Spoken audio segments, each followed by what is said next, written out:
Top Gear implodes or explodes, and then you all end up in various different places after that. This one looks... seems to be the most cerebral so far. Analysing the car, looking at the car, our relationship with the car. Well, yeah, it's one of those moments where I'm left on my own, so there's nobody to stop me, so I can say what I want.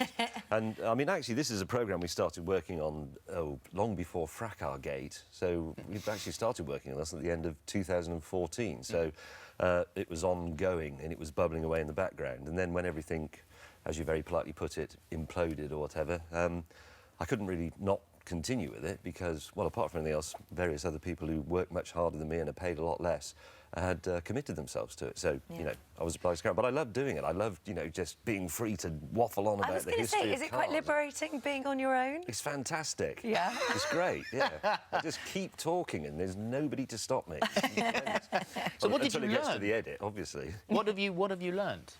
Well, in the first programme, we sort of expounded on a theory I've held for a long time, which is that the big players pre-war, you always end up talking about the war, I know it's dreary, but it's so significant in the way the 20th century developed. Pre-war, the big players, mainly Britain and America,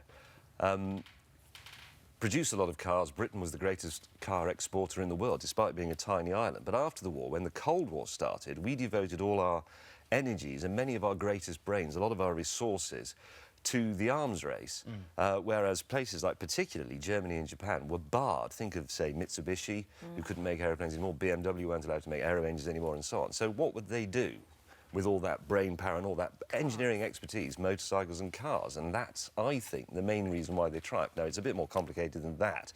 There's things to do with the work ethic, economics, the Marshall Plan, blah, blah, blah. It's a very, very complicated subject that we've tried to dash off in 1 hour. But great for you to be given that freedom, as you said. You're on your own. You're given the opportunity to really look at something which is very different to Top Gear and the way that was. Well, it's a different thing, though. I mean, Top Gear, we all know it's an entertainment programme, was an entertainment programme, and our new show will be the same sort of thing, plug. This is a history documentary. Coming up, you talk about this new car that's so intelligent that it can actually outperform racing drivers. Well, it can outperform me. That's not quite the same thing. No offence by our No, it's all right. None taken. You're not the first. No, it's... I mean, I've spoken to some people who are racing drivers and test drivers who have driven against it, and they can... It's an Audi. They can still beat it around the circuit. Yeah, well, but not by very much. That's in a future show. Let's talk about, let's talk about Fracas Gate.